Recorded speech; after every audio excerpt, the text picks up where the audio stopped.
for everyone listening in. This is Wishbone. We're very excited to have them on. Just recorded a new album and released it, self-titled Wishbone. So can we just start off with everyone just giving a little bit about themselves, names and what they do in the band? Cool. I'll start it off. My name is Nick Nella. I play the guitar, I sing, and that's my role. I'm Jordan Pasol. I play the keys, and I did the mixing and mastering on this album. My name is Mike Boreski. I play bass and piano and other things. But I'm the bass player for Wishbone. Okay. Yeah. So I guess we can start off with, can you just tell me a little bit about how the band came to be? Yeah, well, it started off, me and Mike. Well, we all go to we all went to William Patterson University in Wayne, New Jersey, and we all met there. Me, Mike, and our drummer Liam, who's not in this call right now, but we all were attending at the Willie P at the jazz program, and we met through there. It was Mike's idea. I'm talking for you right now, but it was Mike's idea to put something together. He came up to me. We barely knew each other. He actually played a gig with my dad's in a band, and he played a gig with my dad's band. Yeah, and before we even knew each other, and he just came up to me. He's like, "Hey, I think I played a gig with your dad." Like he was like subbing in dad's band, and then one day randomly, I'm pretty sure we were in the bathroom too. The way I remember it, we were just both just taking, doing the thing. And then he was just like, "Hey, we should do a Sgt. Pepper type." That was the first thing. Wow, that's a great story. I don't even think I knew if you had original music or anything. It was really an in the moment type of thing, and just I don't even know if I heard you ever sing before, or just what it was. Just I don't know. Yeah. It just happened. Yeah, wow. It was pretty spontaneous, and then we recorded our first EP. We got Liam involved. We had another dude involved as well, who no longer plays with us. But then we did that EP. We did another EP, and then now we got Jordan involved, who also attended Willie P. And we just when we found out Jordan was the quadruple threat with the mixing and mastering, there was a lot of coming in and not knowing. Mike didn't know I sang. We didn't know Jordan did mixing and mastering. And then suddenly it all just came together, and this album's just I'm super happy about it. But yeah, that's how it's great. Really it sounded natural. like you all struck gold with each other then. Wow. Mm-hmm. Yeah. And we learned over time, how, the niches and what works, what doesn't work. And I think that's why we get along really well. And especially playing live, there's just a lot of connections that is almost new every time when we play. So that's really, I feel the basis of our kind of vibe and everything. Mm-hmm. Yeah, the live seems a really big part of your sound and your band. Really spontaneous and really great stuff. I know. So some of the inspiration for Nick seemed to be the Beatles and a little bit of Amy Winehouse. Who would you say has had, if you could say a couple artists that have had the biggest impact on the band's writing? Well, I would say the Beatles and Amy Winehouse. Those are the two for me. What would you say, Mike? There's a lot. We listen to a lot. Mike brings a lot to Steely Dan. I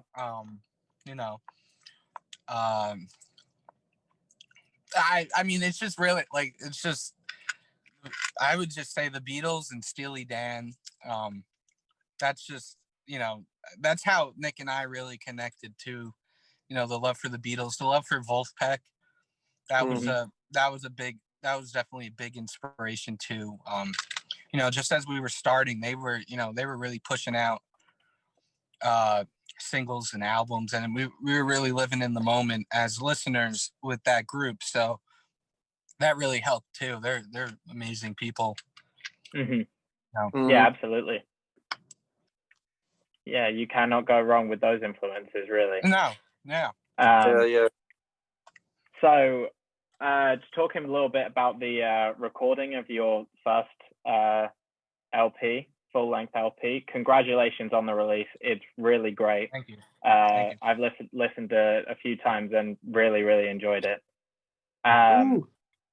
So it can be a really great, fun process, as many people know, but it can also be very tumultuous as well. How did you guys find recording this album? Ooh, that's a good question. Well, we kind of bounced back. Very communal, or? Well, yeah, that's a good way to put it. I mean, we bounced back and forth between two friends who. So there's the communal part. Yeah, we recorded with friends, with people we knew. It wasn't like we went to some random studio and got studio time, because we're unsigned. We don't have like any benefits of any sort, and we have to kind of put everything together on our own. So one friend who worked at a studio in the city in Tribeca, we recorded little less than half of the material there. And then one of our friends, Cooper Davis, the other dude's name was Chris Rizzo. Cooper Davis is another guy who has his own studio right out of his basement. And I know what that sounds like, but it's a great studio. And and you can hear a lot of the recording happened there. The second half of the second leg. Well, here's the thing, that we didn't know it was going to be an album at first. If members, we started recording last summer. We started writing last summer, so it's like over a year now. And we just had just like the first two EPs, we had like 3 or 4 songs. Me and Mike collaborated on a couple, and we thought we were going to do another EP, but then the writing just kind of kept happening. So we ended up at the other studio. When we would write songs, we were kind of just calling the dude up, like, can we come in for like a day and just record a couple more? And before we knew it, it's funny. It's great. The process was great, in my opinion. It was long, but it was like consistent, because then, because when we first started recording, Jordan wasn't really, hi Jordan, he's right there. He wasn't really in the loop just yet. But as the process kept going, then Jordan came along, and he was like, hey, I mix and master. So we even ended up heading over to Jordan's to record some stuff, to work out mixing. My house too. Yeah, we did some recording at the house. Some of those guitar licks you hear on the bush were right in Mike's living room. Yeah. We jumped around. Technology. Liam's house too, for saxophone and stuff. Yeah. Yep, we did the sax and trumpet stuff at like Liam's place. Yeah, wow. We jumped around a lot, but saying it out loud makes it sound like it was hectic, but I don't know. It was pretty great, really, because you used the word communal, and I really like that. I mean, it felt that way. There's a lot of less pressure too. I felt like there wasn't we started recording, we had songs, and then like out of nowhere, Nick would be like, "Oh, I got another song," and someone else would be like, "Oh, I got another," and it just for this album. I think there's definitely a feeling of like sort of like a free feeling, and like whatever came, we took. There was no rush. We're just living at this point, and. This record felt really, so I hope it captured, sonically, I hope it captured what I'm talking about, but it felt sort of like a breath of fresh air, even how we did everything too. Everything was really, really calm, and, felt natural. Yeah, it sounds fantastic. I mean, you say you did it in everyone's houses. It sounds, the level of anything you'd expect from any studio. It sounds really great. You said you were writing kind of as it was going along. You didn't realize it was going to be an album straight away. But listening back through it, it sounds very much like a cohesive thing rather than just a collection of songs. Did you think about that a lot, sequencing, that kind of thing, when you were putting it together? Yeah, well, you go, Nick. Go ahead. Mike. Yeah, if I must say, there was, there's an art in mastering the cohesiveness of a set list on an album, and I think we always had that in mind. Like transitions, and it has to be a living, breathing sort. It's a piece of art. That's how we view it. So, we definitely had. I would say we had that in mind. But I don't know. I don't know, writing wise, I don't know if we sort of thought that in the beginning, like sort of like a track list or any cohesion. But once you get everything down, in the software, and you listen back, then that's when the importance of cohesion and the track list, I feel, came along. Yeah. That's to add to that. That's pretty spot on. I mean, at first, again, since we didn't know it was going to be an album, we weren't really concerned about it being cohesive or thinking of it as like conceptually speaking. But as the songs came together, I mean, it was all us still. So at the end of the day, there's going to be somewhat of a concept there.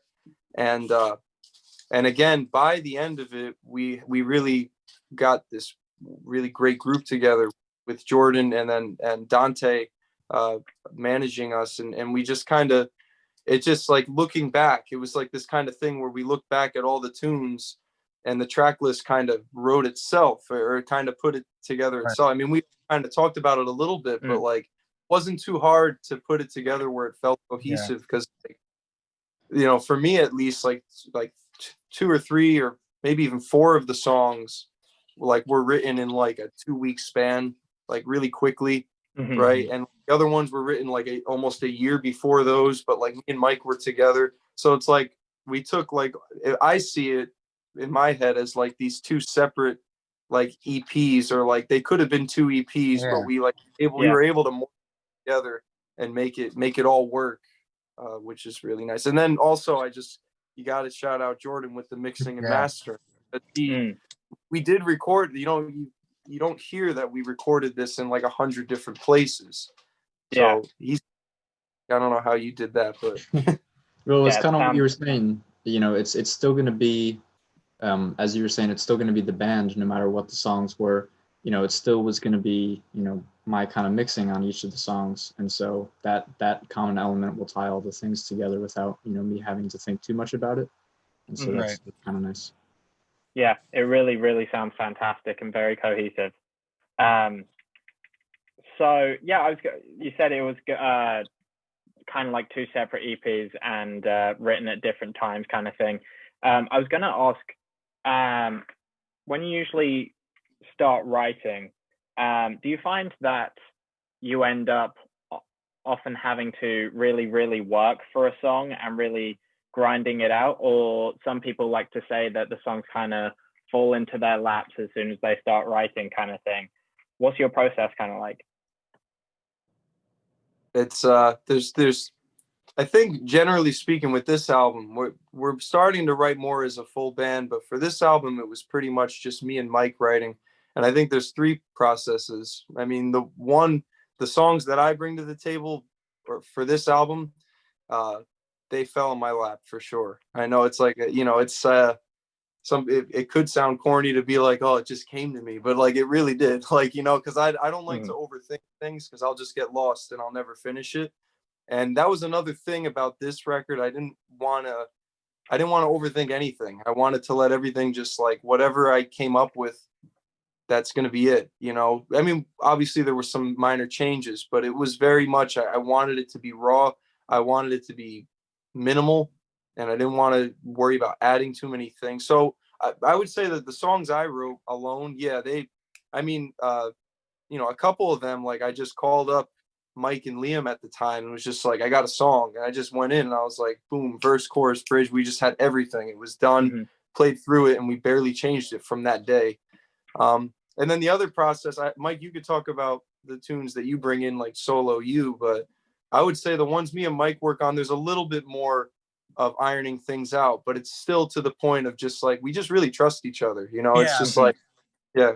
not necessarily the songs I just bring to the table, but like, you know, in regards to like the grind of a song, and like I would say any song either that Nick brings or we're together or I bring or whoever, you know, we're really fortunate where, you know, once we learn it and we play it in a live setting, I feel like the grind starts with getting it tracked and in the studio. That's where the grind is. And, you know, you mentioned before about coming back to a song, or like, you know, I feel like almost everyone has that sort of, you know, oh, it didn't work today, or like blah blah blah.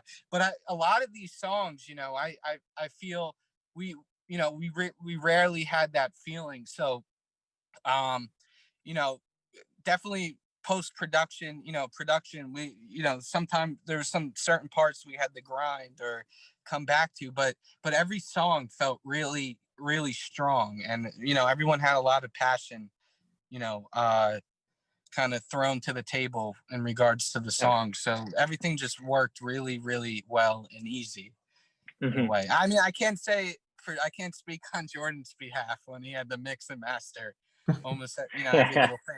That's his MO. But from, you know, from just a writing standpoint and, you know, charting everything out, arranging, whatever it may be, everything felt really, really good.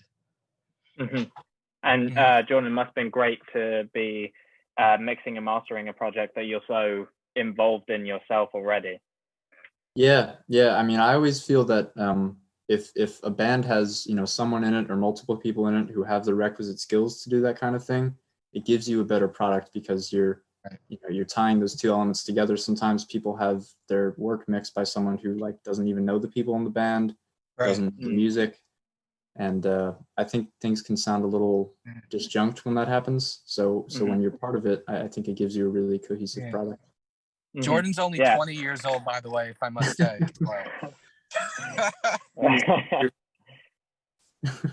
Well, his mixing and mastering for whatever age is really great. So it's clear that live situation is very important to you guys. I'm sure you're all very eager to get back to playing more live shows when that can happen again. Right.